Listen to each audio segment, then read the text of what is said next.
بسم اللہ الرحمن الرحیم۔ تو اب میں بلا تاخیر دعوت خطاب دوں گا محترم شاہ جی کو، اور ان کا بھی انتہائی شکریہ کہ آپ کا یہ وقت فیصل آباد میں تھا، لیکن آپ نے فیصل آباد والوں کے ساتھ اظہار محبت کرتے ہوئے ہمارے اوپر اظہار شفقت کیا اور آپ تشریف لائے۔ آپ کا بہت بہت شکریہ۔ اللہ تعالیٰ آپ تمام بزرگوں کی، جماعتی اکابرین کی سرپرستی کو اپنی بارگاہ میں اور محبتوں کو قبول و منظور فرمائے۔ آپ سے مخاطب ہوں گے خطیب اسلام، خطیب پاکستان، سرمایہ اسلام محترم جناب سید محمد سبطین شاہ صاحب نقوی حافظہ اللہ تبارک و تعالی۔ ان الحمد للہ نحمده ونستعینه ونستغفره ونعوذ باللہ من شرور انفسنا ومن سیئات اعمالنا من يهد الله فلا مضل له ومن يضلل فلا هادي له اشهد ان لا اله الا الله وحده لا شريك له واشهد ان محمدا عبده ورسوله اما بعد فان خير الحديث كتاب الله وخير الهدي هدي محمد صلى الله عليه واله وسلم وشر الامور محدثاتها وكل محدثة بدعة وكل بدعة ضلالة اما بعد فاعوذ بالله السميع العليم من الشيطان الرجيم من همزه ونفخه ونفثه بسم الله الرحمن الرحيم وأن المساجد لله فلا تدعوا مع الله أحدا۔ صاحب صد گرامی قدر ذی وقار علماء کرام، بزرگوں، دوستوں،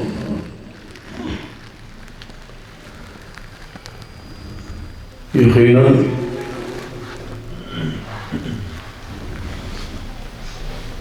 جن و انس کی تخلیق کا مقصد عبادت ہے۔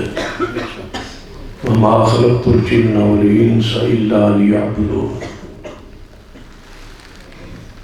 اللہ تعالیٰ فرماتے ہیں کہ یقیناً جن و انس کو میں نے اپنی عبادت کے لیے بنایا، تخلیق کیا،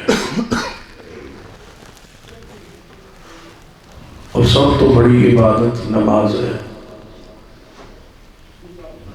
جو دین دستور ہے اور اسلام کی اساس اور بنیاد ہے۔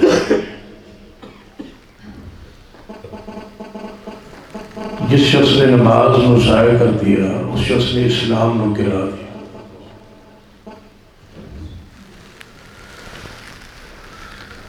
گویا انسان کی تخلیق نماز نہیں ہی ہے۔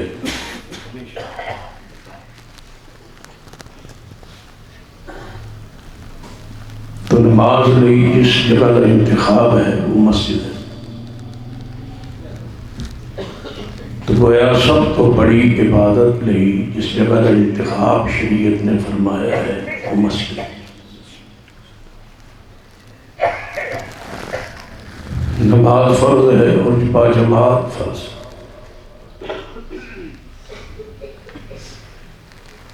نبی رحمت صلی اللہ علیہ وسلم کی حدیث ہے، آپ نے ارشاد فرمایا من بنى للہ مسجد، جو اللہ علیہ مسجد بنائے، انما الاعمال بالنیات، اعمال کا دار مدار نیت پر ہے، دیکھا جائے گا اس کی دل کی کیفیت کو کہ مسجد کیوں بنا رہے۔ من بنا للہ، جس کی کوئی مراد خواہشات نہ ہوئے، دنیا کی زندگی نہ وہ تو نمائش ریاکاری، صرف اللہ کی رضا نہیں مسجد بنائے۔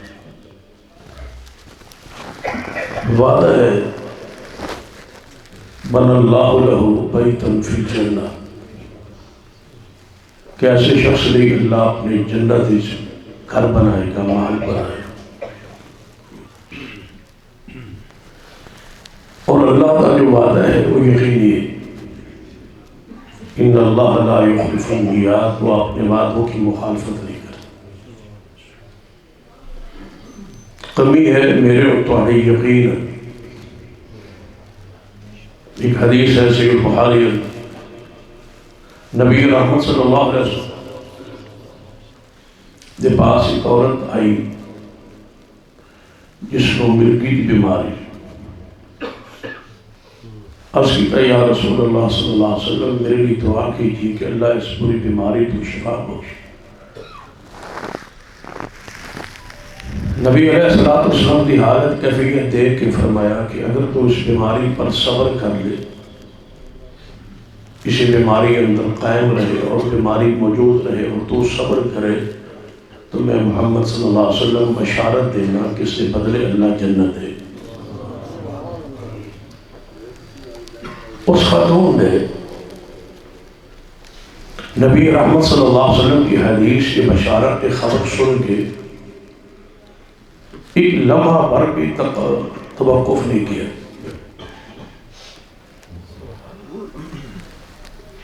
اس کو کس قدر یقین سی حدیث پر، کتنا یقین سی نبی علیہ السلام کے فرمان پر، کتنا کامل یقین تھا آخرت پر، حشر پر، جنت پر، اور رسول رحمت صلی اللہ علیہ وسلم کی زبان کی امانت اور صداقت پر۔ کہنے لگی یا رسول اللہ دعا کر دیجیے کہ دوران دورہ میرا سطر نہ کھلے۔ کتنی غیرت والی ہوگی جس کا بے ہوشی میں بھی سطر نہیں کھلتا، جس کی خواہشات یہ ہے کہ میں بے ہوش بھی ہو جاؤں تو میرا کوئی سطر، میرا کوئی چہرہ، میری حالت بگڑی ہوئی کوئی غیر بندہ نہ دیکھے۔ ہم اپنے گھروں پر اپنے ماحول پہ غور کریں، جن کی مائیں بہنیں اور بیٹیاں ننگے منہ بازار میں پھر رہی ہیں ہوش و حواس میں، اور اس ایمان کو دعوت دیجیے کہ ایک ہی لمحہ ہے، ایک ہی وقت ہے، اور اس عورت کی، اس خاتون کی، اس بیمار خاتون صحابیہ کی آج تک یہ ادا نہیں بھولی، امت بیان کرتی جا رہی ہے اور قیامت تک بیان ہوتا رہے گا۔ جب تک احادیث موجود ہیں اور قیامت تک محفوظ اور موجود ہیں، اس وقت تک اس عورت کا ذکر خیر جاری رہے گا کہ جس کو اپنے حیا کا اس قدر خیال تھا۔ یا رسول اللہ صلی اللہ علیہ وسلم دعا کیجیے دورہ پڑے تو میرا پردہ جو ہے وہ ضائع نہ ہو، میں اس پر صبر کرتی۔ اس حدیث پہ رک کے سوچئے کہ اس عورت کا کتنا ایمان تھا کہ حدیث رسول کے اندر اگر من جنت کی بشارت مل گئی تو ہو ہی نہیں سکتا کہ جنت نصیب نہ ہو۔ اتنا کامل یقین ہو حدیث پر، بن اللہ لہ بیتا فی الجنہ، کہ جو شخص مسجد بنا لے اللہ کے لیے اس کی خوشخبری ہے، حدیث ہے، نبی رحمت صلی اللہ علیہ وسلم کی طرف سے، اللہ کی طرف سے یہ وعدہ ہے، اعلان ہے کہ اسے جنت میں گھر نصیب ہو، چاہے وہ مسجد چھوٹی ہی کیوں نہ ہو، کتنی چھوٹی کیوں نہ ہو۔ حتیٰ کہ حدیث میں آتا ہے کہ فاخ کا کبوتر جو ہے اس کے گھونسلے کے برابر بھی کوئی مسجد بنائے تو اللہ اس کے لیے جنت میں محل بنائے۔ اس حدیث کا بھی محدثین اکرام نے یہی معنی کیا ہے کہ جو گھونسلہ ہے اس پہ تو بندہ کھڑا ہو کے نماز نہیں پڑھ سکتا، اتنی جگہ ہی نہیں ہوتی، وہ تو چھوٹا سا گھونسلہ ہوتا۔ تو اس سے مراد کیا ہے کہ گھونسلے کے برابر بھی مسجد ہو تو اللہ اس کے لیے جنت میں محل بنا دے۔ اس سے کیا مراد؟ فرماتے ہیں کہ اس سے مراد چھوٹی سی چھوٹی مسجد، بھئی مسجد تو وہ ہے جس میں جماعت ہو سکے، اور جماعت کے لیے 2 بندوں کا ہونا تو ضروری، کم از کم 2 بندے ہوں گے تو جماعت ہو، 3 ہوں گے تو جمعہ ہو، 2 سامنے بیٹھے ہوں گے اور ایک ممبر پہ امام خطیب ہو۔ تو نبی علیہ السلام کے اس فرمان کا پھر معنی کیا ہے؟ تو محدثین اکرام نے بیان کیا ہے کہ ایک اینٹ کو لیں اور اس کو کھڑا کر، تو اینٹ کھڑے کی صورت میں آپ اس کو کھڑا کریں تو آپ جو گھونسلہ ہے فاختہ کا کبوتر کا جو گھونسلہ ہے اس میں ایک اینٹ کھڑی ہو جائے، بس اتنی سی جگہ ہوتی ہے، اتنا ہی گھونسلہ ہوتا ہے۔ تو حدیث کا معنی یہ ہے کہ جو مسجد میں ایک اینٹ ہی لگا دے اللہ اس کے لیے جنت کا مال بنا دے۔ یہ تو بڑی سعادت کی بات ہے کہ پوری مسجد کو تعمیر کر دے، تو بڑی رحمت اور سعادت کی بات۔ جس طرح امیر محترم فرما رہے سب سے بہترین جگہ حدیث رسول ہے کہ وہ مسجد ہے، اور سب سے بری جگہ جو ہے وہ ہمارے لیے بازار ہے۔ بہترین یہ جگہ ہے مساجد، اور یہ انبیاء علیہ السلام کا ورثہ ہے، ترکہ ہے۔ انبیاء کی سیرت کو پڑھیے، کوئی پیغمبر جو ہے وہ بنگلے محلات نہیں چھوڑ گئے، انبیاء امت کے لیے مساجد ہی چھوڑ گئے۔ یہی ہمارا ترکہ ہے، یہی ہمارا ورثہ ہے۔ سیدنا سلیمان علیہ السلام کتنے عظیم بادشاہ پیغمبر تھے، ہواؤں پر کنٹرول تھا، پرند چرند پر کنٹرول تھا، ان کی بولیاں جانتے اور سمجھتے تھے، لیکن امت کے لیے، اپنی جماعت کے لیے، اپنی امت کے لیے کائنات میں اپنا نشان اور اثار کیا چھوڑ گئے؟ بیت المقدس۔ وہ محلات دنیا میں موجود نہیں ہے لیکن مسجد اقصی موجود ہے۔ ان کی وہ محلات جن میں وہ ان کے اصحاب رہتے تھے وہ موجود نہیں ہے، نہ وہ ترکہ ہے، نہ وہ چھوڑ گئے، نہ وہ وراثت تقسیم ہوئی، لیکن مسجد اقصی آج بھی موجود ہے۔ حتیٰ کہ نبی رحمت صلی اللہ علیہ وسلم کو جب معراج کرایا گیا تو آپ کو وہاں مسجد حرام سے اٹھا کے مسجد اقصی لے جائے۔ سارا معراج جو ہے 3 قبلوں کے درمیان، مسجد حرام سے معراج شروع ہوتا ہے، مسجد اقصی پہ سفر زمینی ختم ہوتا ہے، یہاں سے شروع ہوتا ہے آسمان پہ، پھر اہل جناب جب قبلہ ہے بیت المعمور، وہاں جا کے ختم ہو رہا ہے۔ پورا معراج کا سفر جو ہے وہ 3 قبلوں کے درمیان۔ سیدنا سلیمان علیہ السلام کیا چھوڑ گیا امت کے لیے؟ مسجد اقصی، جس میں ایک نماز پڑھنے سے 500 یا 250 کے قریب اللہ ثواب عطا کرے گا جو ایک نماز وہاں پڑھ لے۔ اور پچھلے دنوں آپ نے پڑھا سنا ہوگا کہ ہماری جماعت پہ جو ناظم ہے ان نے مسجد اقصی میں جو ہے نماز پڑھانے کا شرف حاصل ہو۔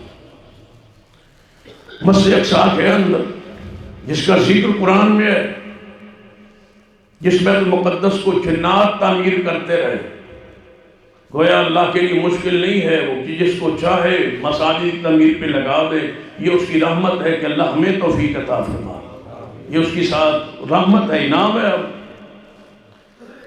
تو نبی رحمت صلی اللہ علیہ وسلم سے پہلے مسجد حرام کی تعمیر کو دیکھ لیں، وہ کون تھے؟ سیدنا ابراہیم علیہ السلام۔ محلات نہیں ہے، پارک نہیں ہے، کوئی اور چیز امت کے لیے نہیں چھوڑ گئے۔ یادگار ابراہیم بھی کیا ہے، وَإِذْ يَرْفَعُ إِبْرَاهِيمُ الْقَوَاعِدَ مِنَ الْبَيْتِ وَإِسْمَاعِيلُ، وہ بھی بیت اللہ ہی چھوڑ گئے۔ ہماری ذمہ داری ہے ہم اولادوں کے لیے، نسلوں کے لیے مساجد کا انتخاب کریں، مساجد قریب رہیں، مساجد قریب بسائیں اپنی اولاد۔ دیکھ لیں جو مساجد سے نفرت کرتے ہیں، دور رہ رہے ہیں، ان کی نسلیں اجڑ گئی ہیں، برباد ہو گئی ہیں، تباہ ہو گئی ہیں۔ وہی لوگ آج بھی ایمان ان کے اندر موجود ہے جن کا تعلق مساجد کے ساتھ، مساجد کے اندر یہ روحانیت، یہ نور اللہ نے رکھا ہے۔ ابراہیم علیہ السلام بیت اللہ تعمیر کر رہے ہیں، ساتھ اسماعیل علیہ السلام بھی جب بیت اللہ تعمیر کر بیٹھے تو دعا کے لیے آتے ہیں۔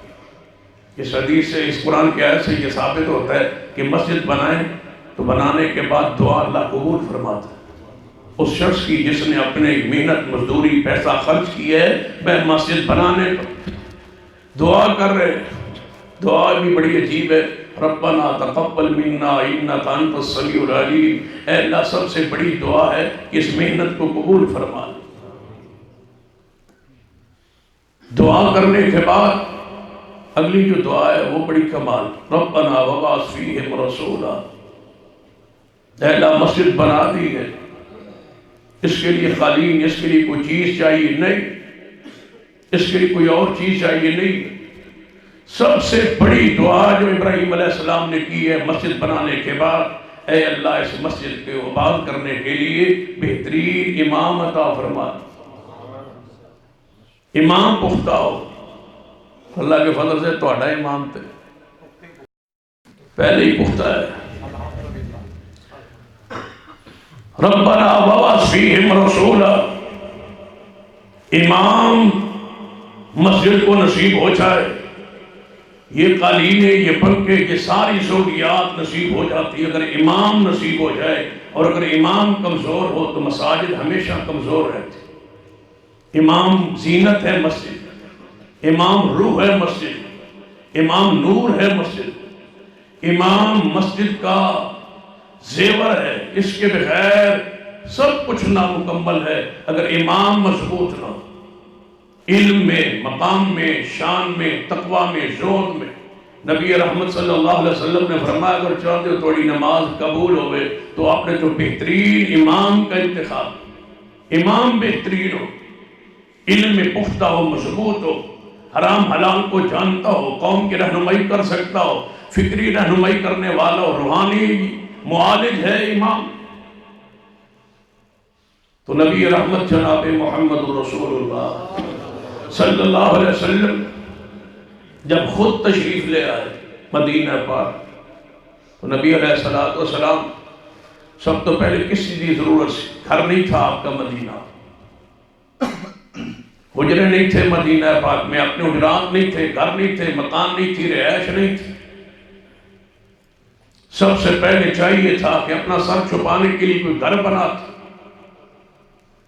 جہاز والی مطارات رہتی، رسول رحمت رہتے، لیکن آپ کی تاریخ کو، سیرت کو پڑھ لیجئے، سب سے پہلے مدینہ میں داخل ہوتے ہی آپ نے مسجد قباء کی بنیاد رکھی جو حضرت قاری صاحب پڑھ رہے تھے، لَمَسْجِدٌ أُسِّسَ عَلَى التَّقْوَىٰ مِنْ أَوَّلِ يَوْمٍ، پہلے دن سے جس مسجد کی تقوی پر بنیاد رکھی گئی وہ مدینے داخل ہوتے ہی محبوب نے اپنا گھر نہیں بنایا، جا کے مسجد قباء کی بنیاد رکھی، قباء سے آگے روانہ ہو تو مسجد نبوی کی بنیاد رکھی، پھر اپنے گھر، پھر اپنے حجرات، پھر اپنا چھت۔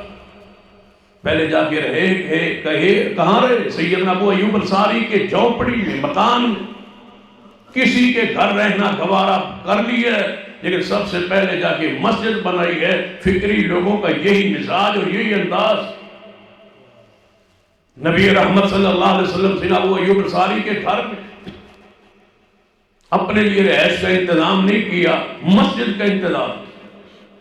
ایک اور حدیث ہے، نبی علیہ السلام سفر میں، جب سفر میں صحابہ اکرام ساتھ ہوتے، نبی علیہ السلام جا کے خیمے لگواتے، فرماتے میرے صحابہ 2 دن 3 دن یہاں رہیں گے، سب سے پہلے خیمہ مسجد کا لگاؤ، جتنے دن یہاں رہیں گے نماز اکٹھی جماعت کے ساتھ پڑھیں۔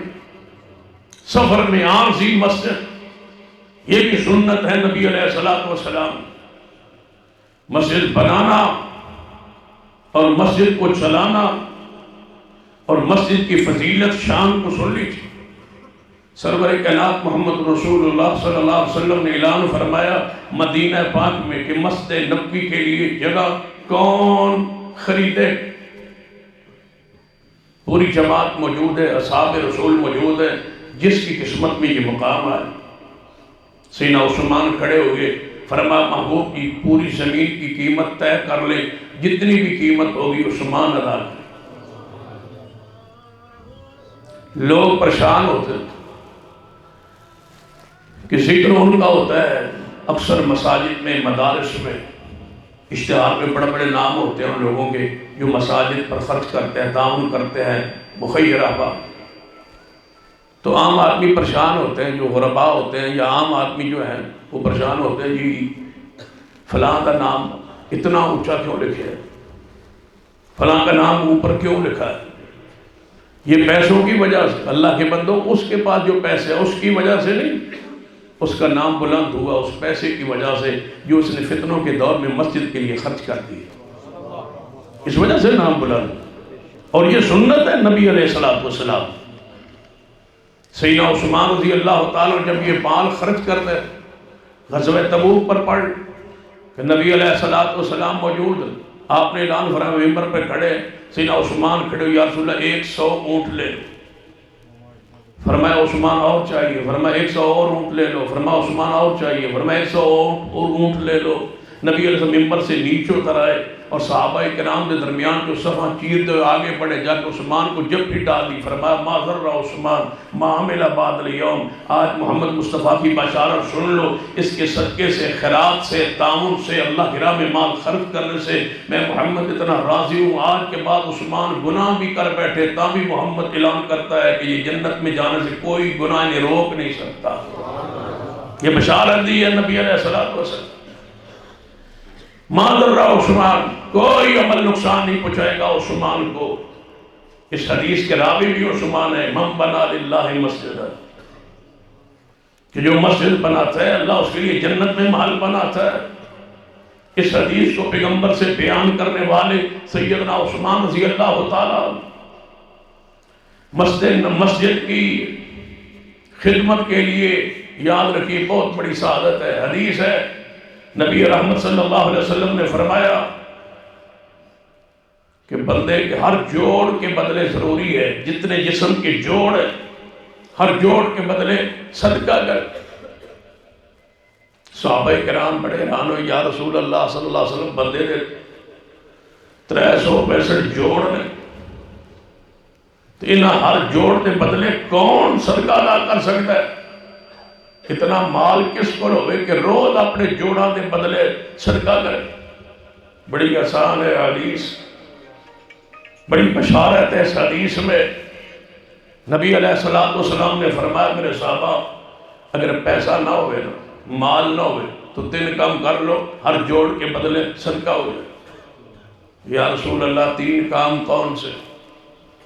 فرمایا فجر کی نماز تو بعد بیٹھے رہی اپنی جگہ، ذکر اذکار مصروف رہی، سورج چڑھن تو بعد بلند ہونے تو بعد 2 رکعت پڑھی، تھوڑے ہر جوڑ کے بدلے صدقہ ہو جائے۔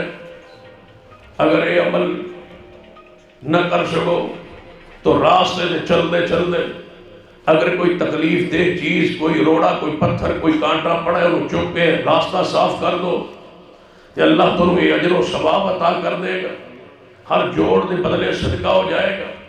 اگر ایک کام بھی نہ ہو سکے فرما سویرے کہیں مسجد میں داخل ہو جاؤ، اگر مسجد میں کہیں گند کوڑا پڑا ہو تو مسجد کی صفائی کر دو، اللہ تمہیں ہر جوڑ کے بدلے صدقے کا ثواب دے دے۔ مسجد کا صدر بننا کمال نہیں ہے، مسجد کا خادم بننا کمال ہے۔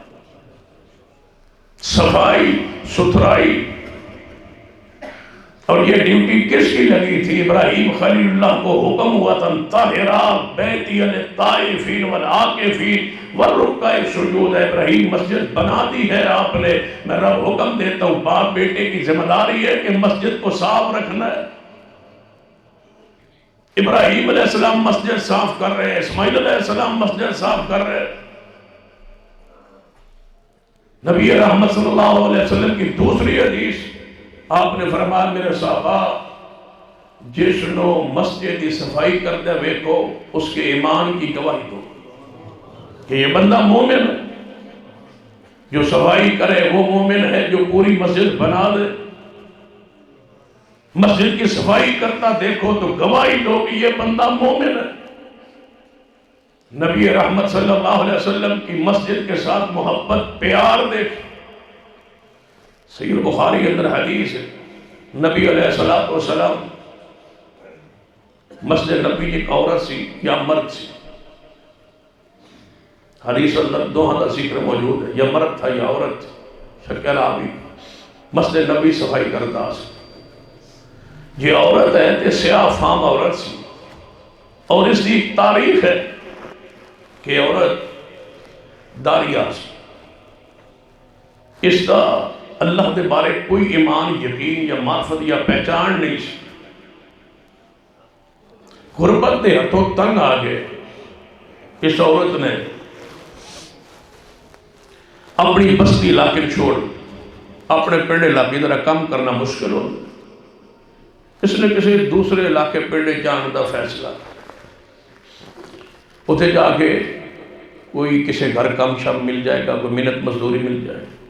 ایک پنڈ ایک عورت پہنچی، اس کا جڑا سردار سی اس کے گھر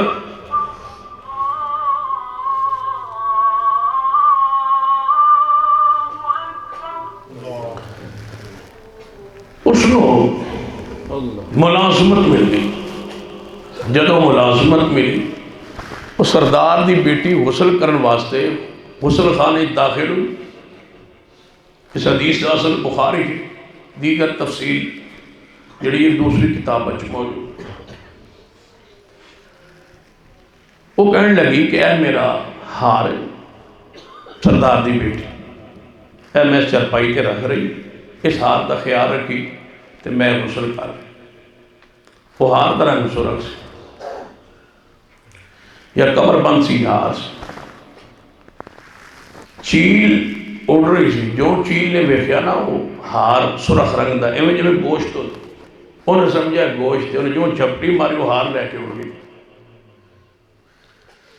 سردار دی بیٹی باہر نکلی، انہیں ویکھیا کہ ہار نہیں. انہیں نوکرانی کو پوچھا ہار، اس نے کہا ہار میرے پاس تے نہیں، چیل آئی ہے اڑتی، انہیں جو جھپٹی ماری ہار لے کے اڑ گئی. انہیں کہا کہتے چیلہ ہار چکے نے، جھوٹ بول گئی، ہار تو چورا. اور اس پر بھی تحقیق کر لیا کرے گھر کے ملازموں، بجا کسی پر ظلم اور زیادتی نہ کیا کرے. نبی رحمت صلی اللہ علیہ وسلم نے فرمایا جو گھر کی لونڈی، گھر کی نوکرانی گھر کے راز بار نہ بیان کرے، اللہ اس نوکرانی کو دوہرا اجر عطا فرماتا، امانت دار ہو. تو نبی علیہ السلام نے پوری اس کی تفصیل بیان کی. یہ عورت سیدہ عائشہ رضی اللہ تعالیٰ عنہا کول بیٹھی اور کنگھی کر رہی ہے، بال سوار رہی. بال سواردے سواردے کہندی اللہ رحم کرے سرخ موتیوں کے وہار والا دن جس دن میں اللہ کو پہچانے آسی. بڑا پیارا دن سی وہ سرخ موتیاں والا ہار والا دن جس دن میں اللہ کو پہچانے آسی. اما عائشہ صدیقہ پوچھتی ہے کہ تو جدوں کوئی مسئلہ ہوتا ہے تو آنی وہ سرخ موتیاں والا ہار والا دن بڑا عجیب سی جس دن میں اللہ کو پہچانے آسی، وہ کیڑا دن نے کوئی دستے سی؟ انہیں کہا اما جی تو سب پوچھ لیا تو پھر سنو. پوری انوتات سنائی. فرما دیا نے جدوں اس لڑکی نے اصرار کیتا کہ ہار چیل نہیں چکی، اتوں اس دا باپ آ گیا سردار. انہیں کہا میرا ہار گم ہو گیا، اس نوکرانی نے چوری کر لے، تو آتا پتا پوچھیا نہیں، ہمیں باہروں کے دو آ گئی، تو نے رکھ لیا، انہیں میرا ہار چرا لے. سردار کہنے کا ہار تیرے کول؟ انہیں کہا میرے کول نہیں. انہیں کہا یا ہار دے دے، کھرو تو بندہ تے آیا ہے، چیل کا ہار چکیا نہیں، یا ہار دے دے تے یا پھر تلاشی واسطے تیار ہو جا، تلاشی لوا. انہیں نوجوان کو لایا، انہیں کہا اس عورت نو باہر لے جاؤ، چوک یہ کھڑا کرو، یہ دھمکی دو، ڈراؤ دھمکاؤ، یہ کو ہار برآمد کرو، جے نہ دے ہوئے نا یہ کپڑے اتار. اور یہ تلاشی جوانوں نے پھڑیا باہر لے. یہ عورت آندھی ہے میں نہیں سی جان دی اللہ کون، اس دی عظمت کی ہے، شان کی ہے، مقام کی ہے، میں نے کوئی پتہ نہیں سی اللہ ہے بھی یا نہیں. اس پنڈ دے لوگ شرک کرتے سن، لیکن جب مشکل وقت آوے نا یہ کہنا اے اللہ یا اللہ پکارتے سن. میں نے اس پنڈ جا کے پتہ چلیا کوئی اللہ ہے جڑا مشکل ویلے کام آتا ہے. کوئی باقی تعارف نہیں سی، ایمان بھی نہیں سی. کہہ دیئے جدوں میں نے جوانت دھمکی دیتی نا کہ ہار دے دے، نئی تلاشی ہوئی. جدوں انہیں تلاشی دا ارادہ کیتا تو میں دل ہی دل کیا اے اللہ میں نہیں جان دی تو کون ہے، تیری شان کی ہے، تیری عظمت کی ہے، تیری قدرت کی ہے، میں نے کوئی پتہ نہیں. لیکن اتنا تصور اس پنڈ جا کے ہویا تو کوئی ایسی ذات ہے جو مشکل ویلے بندے دی مشکل کو حل کرنا ہے. میں غریب ضرور ہوں لیکن آج تک میرا جسم کسی غیر کے سامنے برہنہ نہیں ہوا. تو اے اللہ میری عزت کی لاج رکھ، میرا سطر قائم رہے، میری عزت قائم رہے اور میری مشکل حل کر دے. پر اجتماع اس نے دل ہی دل دعا کیتی ہے، اللہ نے چیل نو ہار دے کے واپس بھیج. جو تو چیل نے ہاتھ سٹیا ہے، سارے لوگ کہنے لگے یار یہ عورت تے سچی سی. کہنے کہ ساڑھے کو غلطی ہو گئی ہے تم معاف کر دینے کیا میں اس پنڈے چ رہنا ہی جڑے لوگ عزت ہے سانجی نہیں میں دے کی کر کہہ لیا رات تو میں موقع پا کے پنڈ نو چھوڑے جنگل جی کہنی چل دی جا جنگل کہنی میں چل دے رات نو فجر دے قریب میں ویکھیا کچھ خیمے لگے نے انہاں خیمے دے نال میں جا کے بیٹھ گئی کہ کوئی یہ بندے ہو گے سویرے اٹھن گے کوئی جان پہچان ہوئے گی مناسب ہوئے گا اس قافلہ رل کے کدھر نکل جا جدو فجر دا ویلا ہویا نا تو خیمے جو کوئی بندہ نکلے انہیں کوئی لوٹا برتن پھڑیا وضو کیتا اور وضو کرن تو بعد انہیں اذان کی جو نے کہنا اللہ اکبر عورتاں دیئے میرے دل ٹھنڈ پہنچی کہ یہ اس اللہ نو منن والے جس اللہ نے میری مشکل حل کی تھی کہتی میں سویر ہو گئی سورج چڑھ گیا وہ اٹھے سارے لوگ نماز پڑھی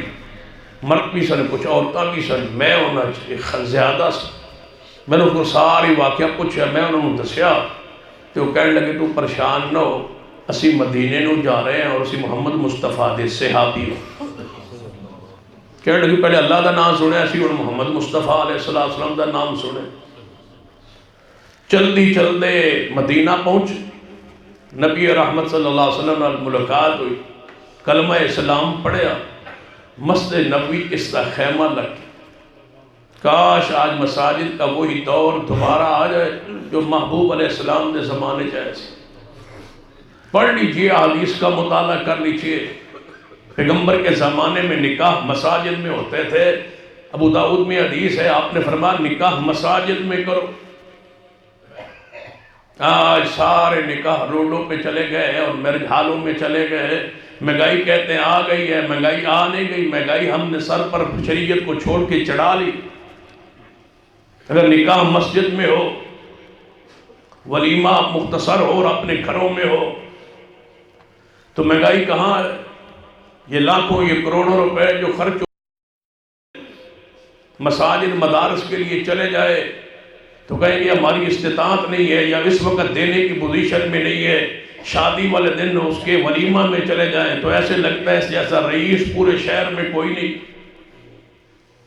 کیا قیامت والے نے اس کا سوال نہیں ہوگا مساجد صرف نماز کے لیے خاص نہ تھی مساجد کے اندر ہی نکاح ہوتے تھے اور نبی علیہ السلام کا ولیمہ آپ کے حجروں میں ہوتا تھا اپنے کمروں میں ہوتا تھا جہاں بیٹھنے کی بھی پوری جگہ میسر نہیں تھی ازواج مطہرات پردے کے پیچھے چلی جاتی یا ایک حجرے میں اکٹھی ہو جاتی اور ایک حجرے میں مصطفیٰ علیہ السلام کا ولیمہ ہو رہا ہے مساجد کے اندر ولیمہ کیا جا سکتا ہے آج لوگ کہتے ہیں ہمارے حکمران بھی کہتے ہیں کہ وزیر اعظم ہاؤس بہت کھلا ہے یہاں پر کوئی یونیورسٹی بنا دی جائے ایک کمرے میں وزیر اعظم بیٹھ سکتا ہے میں کہتا ہوں ساری حکومت فیصل مسجد سے چلائی جا سکتی مسجد جو موجود ہے یہی ایوان صدر ہے مسجد جو موجود ہے یہی ایوان وزیر اعظم ہے مسجد جو موجود ہے یہی سپہ سالار کے لیے موجود ہے مسجد نبوی میں سب کچھ ہوتا تھا ایک مسجد نبوی نے سارے کردار سامنے رکھے ہیں مسجد نبوی کے اندر جہادی مشقیں ہوتی تھی صحیح البخاری میں حدیث ہے امی عائشہ فرماتی ہے صحابہ کرام جنگی مشقوں میں مصروف تھے میں محبوب علیہ السلام کے کندھے پر سر رکھ کے دیکھ رہی تھی مصطفیٰ بھی دیکھ رہے تھے حجرہ مصطفیٰ ساتھ تھا مسجد نبوی میں مشقیں جاری نبی علیہ السلام کی بیٹھک مجلس مسجد جو مہمان آتا مسجد میں ٹھہرایا جاتا اب پناہ گاہ بنائی جا رہی ہے جہاں پناہ گاہ میں سارے جن کے چھت نہیں اور نشئی سارے اکٹھے ہوں گے ان کے لیے بہترین تربیت گاہ مسجد مسجدوں کے دروازے کھول دیے جائے مسجدوں میں جن کا چھت مکان نہیں ہے وہ مسجد میں آئیں نماز پڑھیں دین سیکھیں اور کھانا جماعت محلے کے لوگ ان کو کھانا مہیا کریں تو مسجد موجود ہے اس کے علاوہ پناہ گاہ بنانے کی ضرورت کیا وہاں وہ پیسہ خرچ ہو رہا ہے مال خرچ ہو رہا ہے نشے چل رہے ہیں اور عیش و عشرت جاری ہے ساتھ سگریٹ نوشی جاری ہے یہ پناہ گاہیں ہیں نشیوں کے لیے ہماج گاہیں بنا دی گئی ہے یہ ساری ضروریات مساجد پوری کر سکتی ہے اگر قوم مسجدوں کا رخ کر قوم کے دل و دماغ. نبی علیہ السلام کے زمانے میں تو مسجد نبوی ہی جیل کا کردار بھی قیدی کو جیل میں رکھنا آسان ہے یا مسجد میں نماز پڑھانا آسان. میں سمجھنا ساڑھے قیدی 5 بری نماز پڑھا انہوں نے جرم چھاڑ دیں. جیلوں میں مسجد نبوی ہے جیل، کردار جیل کا. صحیح بخاری میں حدیث ہے، سیدنا ثمامہ بن عثال رضی اللہ تعالیٰ عنہ سردار تھا علاقے کا نجد. مکہ مکرمہ دے مال دولت پیسہ تجارت کاروبار غلہ یہی بیچتا. ریاض کا علاقہ جو آج عرب کا ہے اس علاقے کا وہ سردار تھا. جا رہا تھا عمرہ کرنے مکہ مدینہ کے راستہ، پرانا راستہ یہی تھا. مدینہ کے قریب گرفتار ہو گیا. صحابہ کرام پھڑ کے لئے تحقیق کی تھی تو یہ شہزادہ ہے اپنے علاقے کا. فرمایا چنگا اچھا قیدی ملے نو بنو. مسجد نبوی کے ستون کے ساتھ باندھ دیا. اور اس وقت بہترین خوراک جو مدینہ طیبہ میں تھی دودھ اور روٹیاں مصطفیٰ نے فرمایا بہترین اس قیدی کو خوراک دی جائے. ہمارے قیدیوں کا کھانا دیکھ، نبی علیہ السلام دودھ اور روٹیاں پیش کر رہے ہیں. اس دور کی مسجد مدینہ کی بہترین خوراک قیدی کو دی جا رہی. نبی علیہ السلام پاس سے گزرے. نبی علیہ السلام کو جو ثمامہ سنا کی حال ہے. مصطفیٰ علیہ السلام جن کی قید میں ہے وہ حالات پوچھنے کے لیے خود روزانہ تشریف لاتے. کیا حال ہے؟ ثمامہ کہنے لگا قتل کر دے ہوگے تو میرے برادری پیچھے فوج دی دستے موجود ہیں بدلہ لے. فرمایا تیرا میرے بارے کی خیال ہے؟ کہنے لگا سب سے برا چہرہ نعوذ باللہ تمہارا ہے. تمہارے شہر مدینے جیسا برا شہر کوئی نہیں ہے نعوذ باللہ. محبوب سن کے مسکراتے رہے، کچھ نہیں کہا. آج کا سردار ہوتا حاکم ہوتا اتنی گستاخی کون برداشت کرتا ہے؟ ایجنسیاں لے جاتی اٹھا کے لے جاتی کہ حکومت وقت حاکم وقت کی اتنی توہین. اور وہ شخصیت جس کی عزت ادب کے بارے میں فرمایا اِنَّا أَرْسَلْنَاكَ شَاهِدًا وَمُبَشِّرًا وَنَذِيرًا لِتُؤْمِنُوا بِاللَّهِ وَرَسُولِهِ وَتُعَزِّرُوهُ وَتُوَقِّرُوهُ وَتُسَبِّحُوهُ بُكْرَةً وَأَصِيلًا.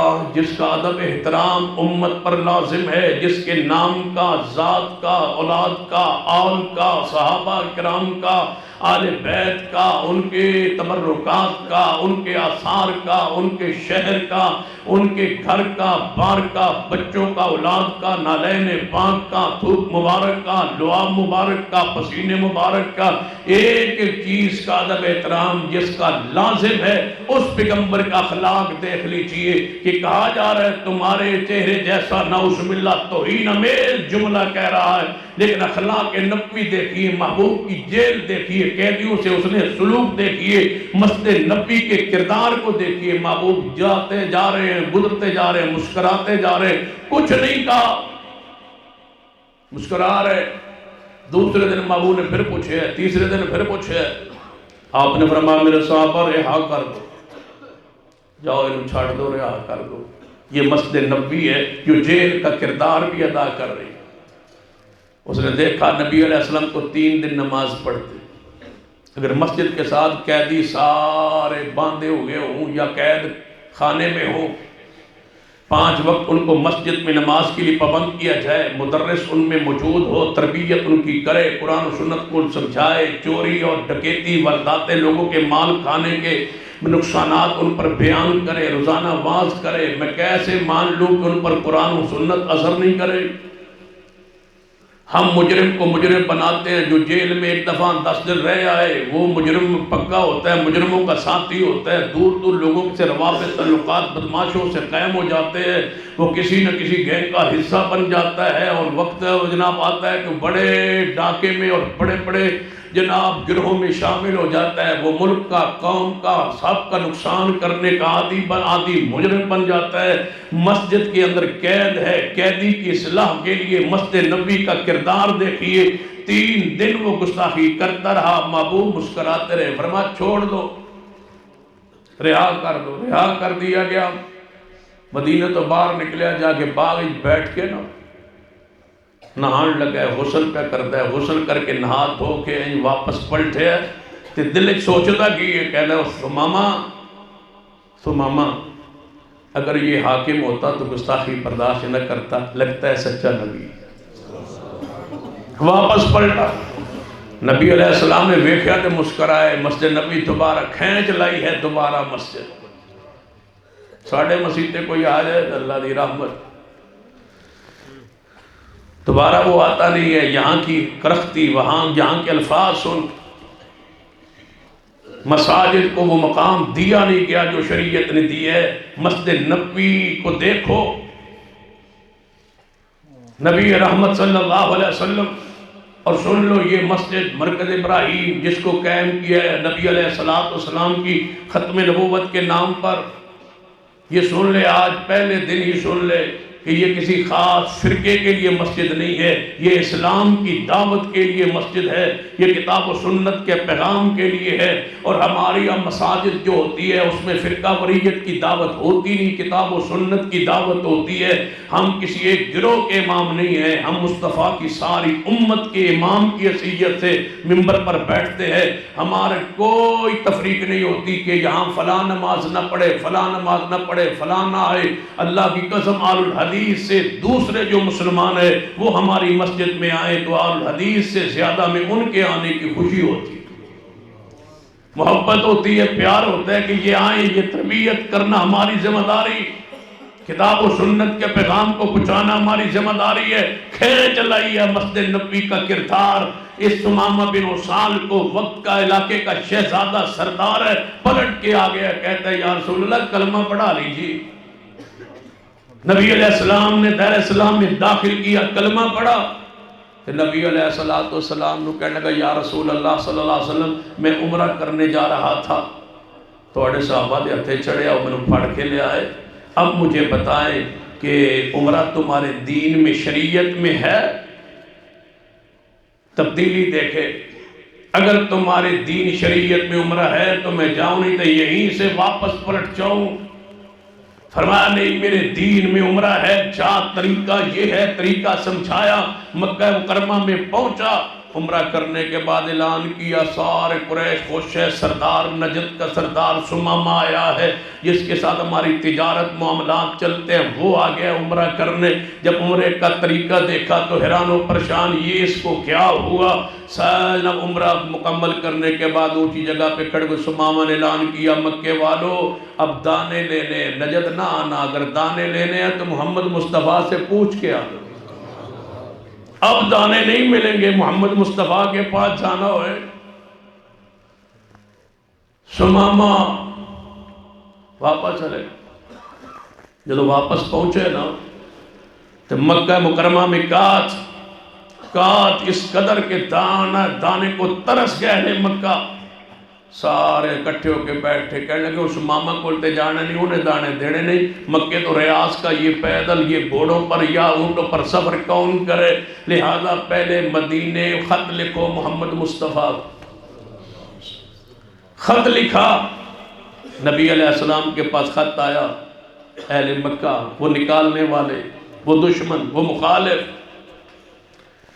نبی علیہ السلام نے خط سنا، لکھا تھا سردار ابو سفیان رضی اللہ تعالیٰ عنہ نے کہ اے محمد صلی اللہ علیہ وسلم، ٹھیک ہے ہمارا آپ کا اختلاف، جنگی ہوئی، لڑائی ہوئی، اختلاف ہوا، لیکن ہم تمہارے رشتہ دار تو ہیں، مکے کے لوگ تڑپ رہے ہیں، بھوک سے مر رہے ہیں، لہذا کچھ رحم کچھ ترس کیجیے اور اپنے غلام سردار ثمامہ کو خط لکھیے۔ محبوب نے فرمایا لکھو خط، مکے والے اگرچہ بہت زیادہ ظلم کیا ہے لیکن محمد اپنے رشتہ داروں کو دکھ میں نہیں دیکھ سکتا، رشتہ دار خون ہے، تعلق، یہ اس کردار ہے مسجد نبوی کے امام محمد الرسول اللہ صلی اللہ علیہ وسلم۔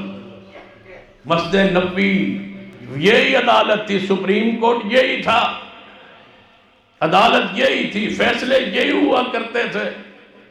نبی علیہ السلام نے سارے فیصلے، الگ بلڈنگ بنانے کی ضرورت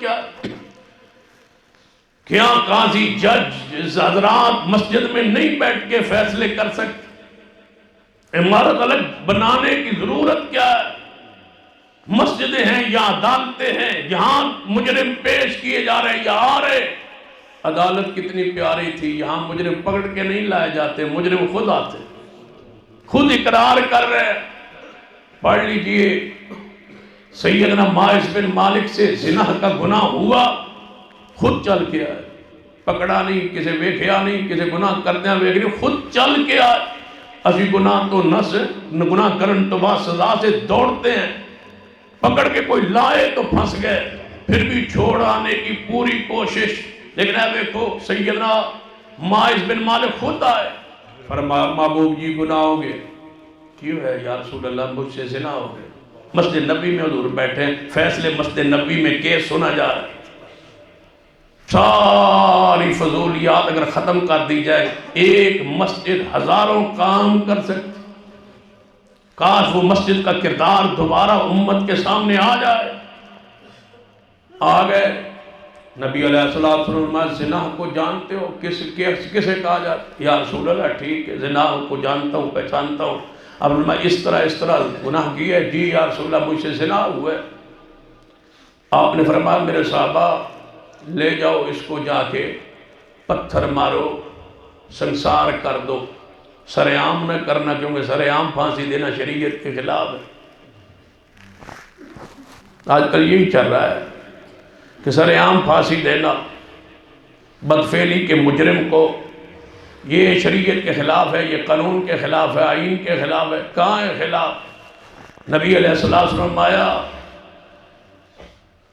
قومی لوط کے عمل کرنے والے کو اور جس کے ساتھ کیا جا رہا ہے دونوں رضامند ہیں تو دونوں کو قتل کر دو. شریعت میں سزا اس کی قتل ہے. قرآن پاک کو پڑھی، رب فرماتا ہے جب سزا لاگو کرو تو تمہارے پاس ایک پوری جماعت ہونی چاہیے تاکہ اللہ کے قانون کے حدود کے نفاذ میں تمہیں رحم نہ آئے. پوری جماعت کے سامنے سر عام سزا دو. سورہ نور کو پڑھی، کہتے ہیں یہ خلاف ہے، بالکل اخلاقیات کے خلاف ہے. کسی بچے کو پکڑ کے اسے برا بدفعلی کرنا یہ اخلاقیات کے خلاف نہیں. پوری اس کے مستقبل کو تباہ کر دیا گیا، نئی نسل کو برباد کر دیا گیا، گناہوں پہ لگا دیا گیا، حوصلہ افزائی ہو رہی ہے. پھانسی بے حیائی کی یہ انتہا ہے، یہ قائم ہے. اور سزا اعلانیہ دینا یہ اسلام کے آئین کے شریعت کے خلاف ہے. آئین بھی شریعت کے تابع ہے، کوئی آئین نہیں ہے ہمارے ملک 73 کے آئین کا یہ بات حصہ ہے کہ یہاں کوئی قانون نہیں بن سکتا رب کے قرآن کے خلاف، مصطفیٰ کی حدیث کے خلاف. یہ آئین کے شرک کے اندر داخل ہے. بات بنیادی شرک یہ ہے کہ اس ملک میں قرآن و سنت کے تابع قانون بنے گا. 73 کے آئین کا غاز ہی یہاں سے.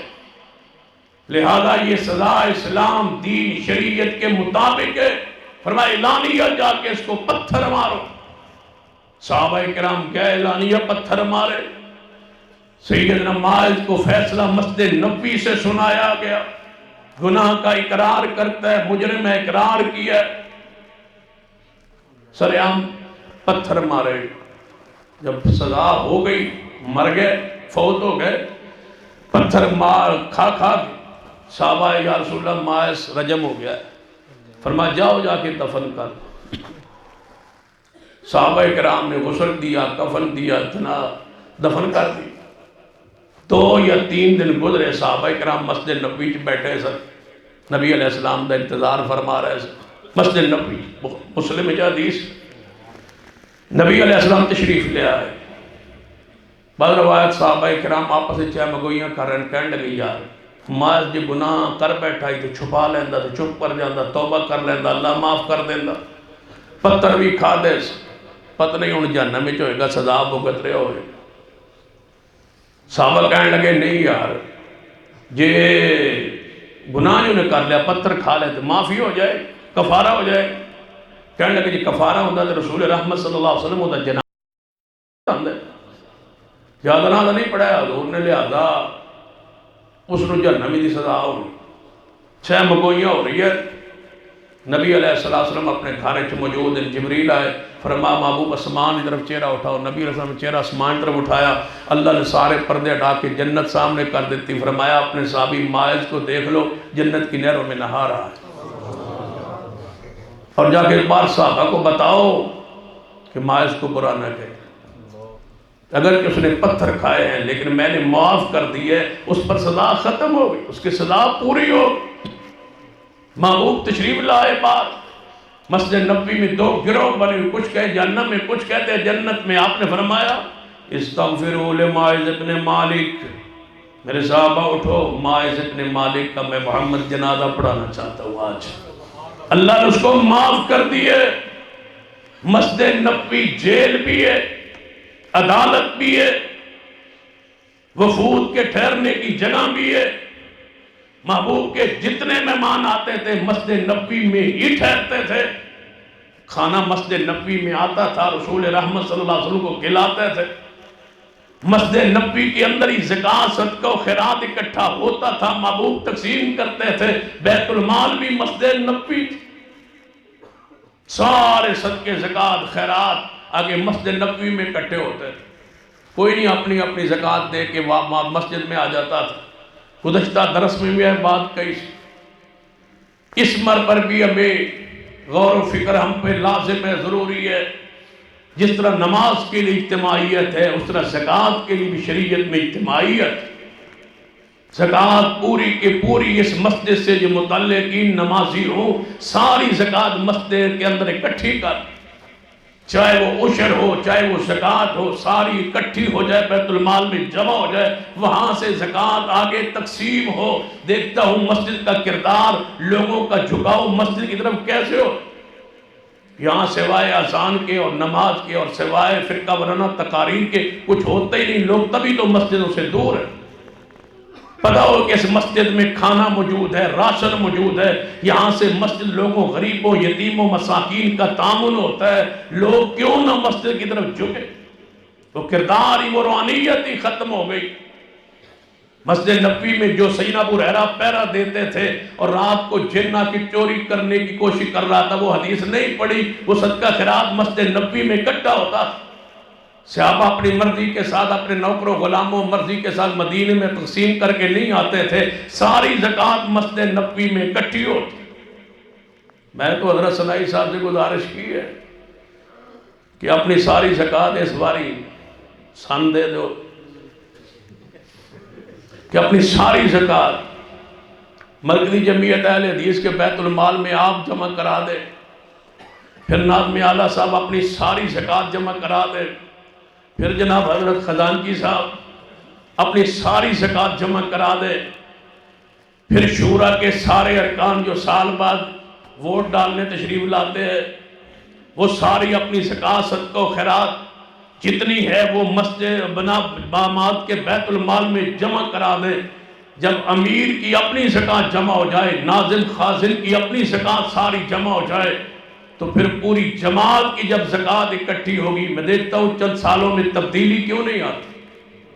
آج بھی تبدیلی آ سکتی ہے اگر علماء کرام مخلص ہو جائے، صرف علماء کرام، باقیوں کی بات تو میں نہیں کر سکتا اس لیے کہ اپنی ذات سے بڑھ کے بات نہیں کرنی چاہیے۔ علماء کرام اگر مساجد کے خطبہ مخلص ہو جائیں اس قوم کی رہنمائی کے لیے تو اللہ کی قسم آج غربت ختم ہو سکتی ہے اگر علماء سیدھے ہو جائیں، کوئی غریب نہ رہے۔ لہذا اپنے کردار کو معاملات کو درست کیجئے، زکوٰۃ مسجد میں جمع کرائیں۔ ہماری کوشش یہ ہوتی ہے کہ ہمارے اپنے گھر کی نوکرانی ہے، زکوٰۃ اس کو دینی ہے، ہمارے تعلقات ہیں، زکوٰۃ اس کو دینی ہے، مولوی ہم سے ناراض ہو جائیں گے، سال بعد 5-5 ہزار صاحب مولوی کو دے کے ہم نے راضی کرنا ہے۔ جب تک یہ راضی رہیں گے حالت یہی رہے گی، جب یہ ناراض ہوں گے جماعت کی ایک پلیٹ فارم پہ سارا صدقہ اکٹھا ہو جائے گا۔ دیکھنا جماعت دنوں میں بڑھتی کیسے ہے، لوگ جھکاؤ کرتے کیسے ہیں۔ جب غریب کا تعاون یہاں سے جا رہا ہو، کئی غریب یہاں سے راشن لے کے جا رہے ہوں، پھر دیکھنا کہ جماعت کی محبت، عقیدت، پیار اور اہل جناب جو ثروت لوگ ہیں ان ان کی عقیدت احترام میں کس طرح اضافہ ہوتا ہے. کیوں لوگ جھکتے تھے محبوب کی طرف؟ کیوں جھکتے تھے؟ ایک حدیث سن لیں، بات ختم کرتا ہوں. میرے توڑے پیر و مرشد جناب محمد صلی اللہ علیہ وسلم، ایک عورت سپیشل نہ چادر بنا کے لے آئی. یا رسول اللہ میں اپنے ہاتھ نل بنائی، میں چاہنی ہے میرا نبی پہنے. نبی علیہ السلام نے وہ چادر پہن لی، اوپر لے. جو ہی باہر نکلا ایک پینڈو سی دیہاتی سی نیالیا مسلمان سی، انہیں پیچھو چادر نہ پھڑی تے کھچی تے صحابی آندہ ہے حضور کے گردن مبارک میں دیکھا نشان پڑ گیا. یہ حالت یہ کفیت ہن دس ہوئے نوں کو شاید دیونی چاہیے سی جنہیں کھچی. دوسرا صحابی بڑا پریشان کہنے لگا یا رسول اللہ چادر ماشاءاللہ میں نے بڑی پسند آئی ہے، یہ پسند آئی تے کھچن دے ہی نہیں ہوندا. محبوب علیہ السلام مسکرائے، ہنسے، فرمایا پھر کی چاہنا ہے یا رسول اللہ میں نے دے دو. دوسرا صحابی بڑے غصہ کہنے لگے تنوں پتہ نہیں کہ حضور علیہ السلام نے ضرورت ہے، آپ ذکر کر رہے سن کوئی چادر لینی ہے، اچانک کسی عورت نے دے چھڑی یا سن لی کسی عورت نے بات، انہیں بنا کے حضور نے پیش کر دیتی ہے، حضور نے خود ضرورت سے. تو نبی علیہ السلام نالے چادر کھچی، نالے انداز تیرا عجیب سی، تے پھر تو چادر مانگ لے. نبی علیہ السلام نے چادر اتار کے انہوں دے چھڑی. یہ امیر ہے، یہ جماعت بنانے والی وہ شخصیت جدو چادر دیتی ہے نا تو وہ آندہ ہے یار ناراض کیوں ہوندے؟ انہوں نے کہا حضور کو چادر انہوں نے ضرورت سی تو میں لے لی. کہنے لگا پتہ میں کیوں نہیں، میں پان واسطے تو نہیں لی، میں تو اپنے کفن واسطے لی. میں نے تو اپنے کفن کے لیے لی ہے، بڑی خوبصورت تھی، سفید تھی. میں نے کہا اس میں کفن مجھے دیا جائے گا. صحابہ فرماتے ہیں وہ سنبھال کے رکھتا تھا، جب فوت ہوا ہم نے دیکھا اسی چادر نے اس کو کفن دیا. نبی رحمت صلی اللہ علیہ وسلم کے اخلاق کو دیکھ لے. ضرورت ہے اپنی ذات پر دوسروں کو ترجیح دینا، یہ اسلام ہے. اپنا بنانا کون سا کمال ہے، اپنے لیے جوڑنا کون سا کمال ہے؟ یہ تو حیوانوں کا کام ہے، خود کھانا اور دوسروں کو نہ کھانے دینا. یہ حیوانوں درندوں کا کردار ہے. روٹی پھینک کے دیکھے کتوں کو، درندوں کو. ہر بندہ، ہر کتا جو ہے چیر پھاڑ کر کے اپنا پیٹ بھرنے کی کوشش کر رہا ہوگا. یہ حیوانیت ہے. دوسروں کو پیٹ کو بھرنا یہ انسانیت. دوسروں کا اپنا تو ہر کوئی کرتا ہے، حیوان بھی کرتا ہے، پرند چرند درند بھی کرتے ہیں. دوسروں کا سنبھالنا یہ جماعت ہے، یہ اسلام ہے، یہ دین ہے. انصار کو پڑھ لے. ہمارا انداز کیا ہے مہاجرین کے ساتھ تعاون کا، دکھی لوگوں کے ساتھ تعاون کا؟ صحابہ کا کیا انداز تھا؟ میں پڑھتا ہوں جب مہاجرین کو مدینہ طیبہ میں تشریف لائے تو مہاجرین کو چاہیے تھا وہ خیموں میں رہتے، یہ صحابہ دیگ پکا کے وہاں بھیجتے اور دالیں کھاتے رہتے. ایسا نہیں ہوا. کسی کیمپ میں مہاجرین رہتے، مدینے کے مالک بن گئے. کیوں؟ اس لیے کہ بھائی انصار تھے. کربار کو 2 حصوں میں تقسیم، مفت میں. زمین کو، نقدی کو تقسیم. بلکہ تاریخ اسلام نے ایسی بات بھی محفوظ رکھی ہے حدیث کی کتابوں میں. ایک صحابی کہتا ہے یا رسول اللہ میری 2 بیویاں ہیں، میں طلاق دے دیتا ہوں. صاحب میرے مہاجر بھائی کو کہو عدت گزار لے وہ میری بیوی، تو اس سے یہ نکاح کر لے تاکہ اس کا گھر جو ہے وہ چلتا رہے. تاریخ اسلام میں ایسی مثال نہیں ملی. پڑھ لیجیے انصار کو اور مہاجرین کی مواخات کو، بھائی چارے کو، محبت کو. انہیں زکوٰۃ سے نہیں پالا، اپنی زمین میں حصہ دے. تب ہی پھر مہاجرین بھی کس کے ہو گئے؟ مدینے کے ہو گئے. یہیں رہے، یہیں فوت ہوئے. مکہ فتح ہو گیا، واپس نہیں گئے. آخری بات، نبی علیہ السلام مکہ مکرمہ میں جب تشریف لے آئے فاتح کی حیثیت سے تو صحابہ کرام انصار پریشان سے. انصار نے کسی دسیا حضور دا اپنا پنڈ علاقہ فتح ہو گیا اور نبی پانے واپس جانا ہی کوئی. حضور نے مکے رہ جانا. انصار ایک جگہ تے بیٹھ کے رون لگ. نبی علیہ السلام نے کسی دسیا یا رسول اللہ انصار رو رہے ہیں تو انہوں یاد کر کے پتہ نہیں کی معاملہ ہے. آپ تشریف لے آئے، فرمایا میرے انصار صحابہ کیا مسئلہ ہے؟ تم اپنی شان جانتے ہو، باقی سارے میرا اوپر والا اگر کپڑا ہے نا، تم میری بنین کی مانند ہو جو جسم سے چمٹی ہوئی ہے، تم محمد کے ساتھ چمٹے ہوئے ہو، تم کیوں پریشان؟ یا رسول اللہ ایسا سوچے ایسا نو یہ بات کہی گئی کہ تسی مکے رہ جاؤ گے۔ فرمایا تمہاری مواخات، تمہارا بھائی چارہ، تمہارا احسان، تمہاری محبت، تمہارے وہ وقف، تمہارے وہ صدقات، تمہارے وہ خیرات، گھروں کی تقسیم، مالوں کی تقسیم، دولت کی تقسیم، زمینوں کی تقسیم، ہمیں جنادوں میں حصہ دینا، کیا اس بات کیا تقاضا کرتا ہے میں یہی رہ جاؤں گا؟ میرا جینا مرنا انصار والوں کے ساتھ ہے اور مدینے والوں کے ساتھ۔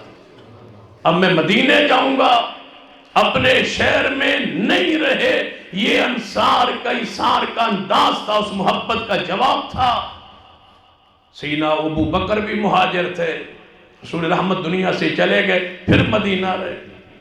سیدنا عمر بھی مہاجر تھے، سیدنا صدیق کی وفات کے بعد پھر وہی رہے۔ سیدنا عثمان مہاجر تھے، وہی رہے۔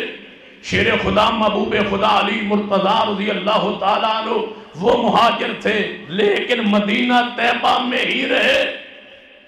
پھر آپ کی آل دیکھ لے، سیدنا حسن، سیدنا حسین، آپ کی آل اولاد، سیدنا پھر زین العابدین، کربلا کے واقعات کے بعد سیدنا زین العابدین بھی رہے، تو کہاں رہے؟ مدینہ طیبہ میں ہی رہے۔ آپ کی آل اولاد مدینہ شہر میں رہی۔ یہ وہ محبتیں ہیں یہ انصار کی جو انہوں نے تاریخ پیش کر دی مال خرچ کرنے۔ آئے ہم بھی یہ انداز آج بھی اپنا سکتے ہیں۔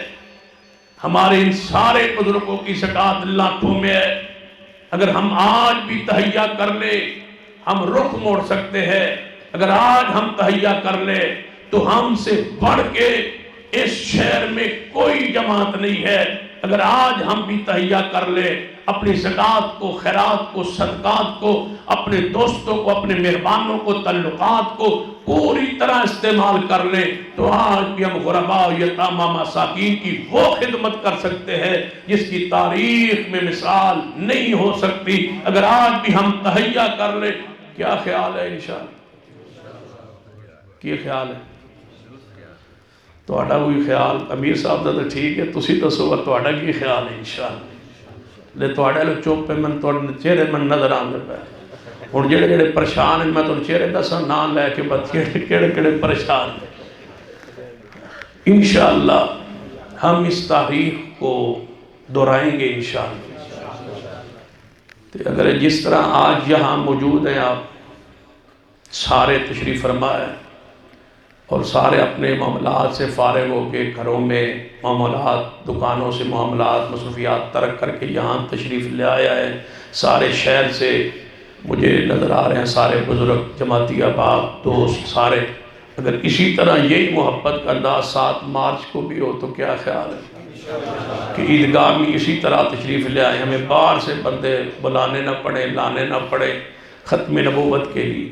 اگر ایک رات آپ وقف کریں تو کیا خیال ہے انشاءاللہ؟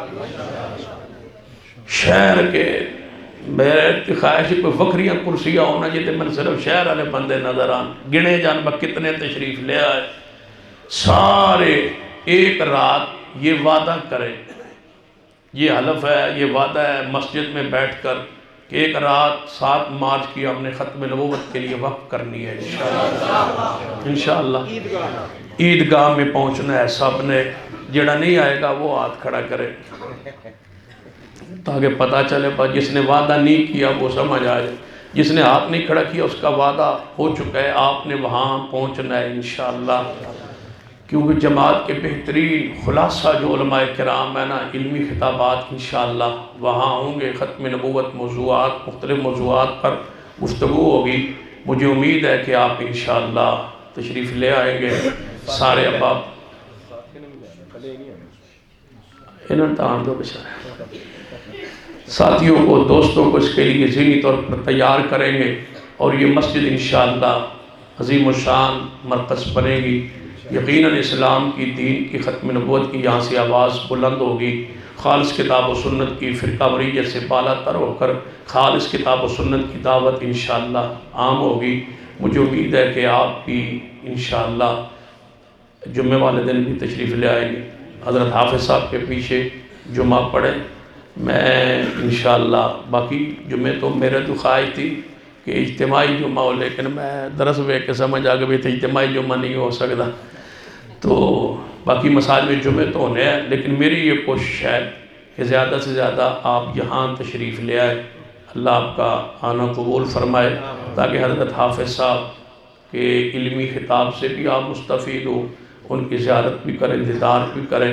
واقعی وہ جماعت میں ایک عظیم شخصیت ہیں جن کے پاس بیٹھنا بھی انشاءاللہ اجر و ثواب ہے، جن کے قیمتی جو ہے وہ نصائح وہ بھی ہمارے لیے انشاءاللہ نجات کا ذریعہ اور سبب بنیں گے۔ تو ساتھ ہی یہ جو میں نے گزارش کی ہے زکوٰۃ صدقہ و خیرات کے حوالے سے، کیا خیال ہے؟ مسجد کو اس کے لیے ہر یونٹ اپنا کردار ادا کرے تو پھر انشاءاللہ مرکز میں مرکزیت بھی قائم ہو سکتی ہے، یہاں سے زکوٰۃ اکٹھی ہو، مرکز میں جمع ہو، وہیں سے سارے معاملات جماعت کے چلیں تو انشاءاللہ کئی مساجد کھڑی ہو سکتی ہے، کئی مدارس کھڑے ہو سکتے ہیں، کئی غرباء یتامہ مساکین بیوگان کے ساتھ تعاون ہو سکتا ہے، بہت سارے مراحل کو جو ہے طے کیا جا سکتا ہے۔ تو اس حوالے سے حضرت امیر صاحب سے میری گزارشات چل رہی ہے، انشاءاللہ مزید اس پر گفتگو ہوتی رہے گی، اور انشاءاللہ ہم ساتھیوں کو ایک نئی جہت اور نئے عزم کے ساتھ انشاءاللہ اکٹھا کرنے میں انشاءاللہ کامیاب ہو جائیں گے۔